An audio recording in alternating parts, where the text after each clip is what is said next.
Короче, bugungi videomizda Meta Manager orqali PUBG ga cheat o'rnatishni o'rganamiz.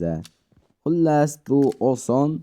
Prosta ko'p so'radinglar, Meta Manager'da ham o'rgating, zarchiver ishlamayapti dedinglar. Xullas, sizlar so'radinglar, men bo'lsa video qilib chiqaryapman. Qani bo'lmasam ketu. Birinchi Telegramga kirishinglar kerak. Birinchi Telegram kanalimga kirasizlar, Ayjo PUBG'ga. Keyin sizlar o'rnatmoqchi bo'lgan cheatinglarni tanlaysizlar, o'sha ko'rib videosini. Masalan, men buni o'rnatmoqchisiz, videosini ko'rdingiz. Yo'q, bu bo'lmaydi. Masalan, yoqmadi deydi. Menga o'zimga yoqmadi bu.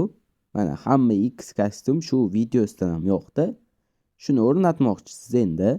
Birinchi ustiga bosasiz ko'rsatgan joyimga, keyin bu yerdan Meta Manager'dan o'rnatmoqchimiz biz. Shunga Meta Manager'dan kiramiz. Keyin esa bu yerdan ruxsat so'raydi birinchi marta kirganingizda.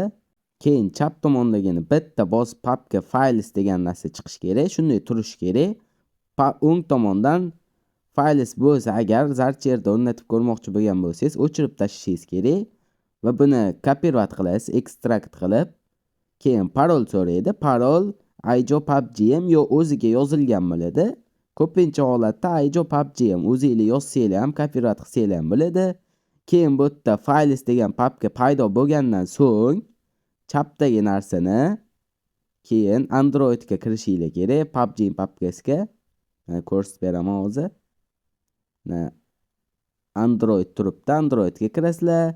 Keyin data, bu yerdan com Tencent X degan papka bo'ladi, PUBG ning papkasi. O'shaga kirishinglar kerak.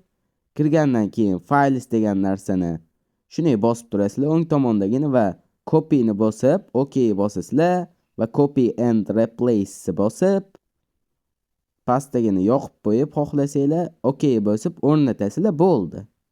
Keyin PUBG ga kirsanglar ham bo'ladi. Yo'g'ini tushuntirish shart emas, o'zi cheat o'rnatilgan bo'ladi. Ishlatish videosi o'zi ko'rsatilgan bo'ladi, kanalda qaysi kiyimdaligi.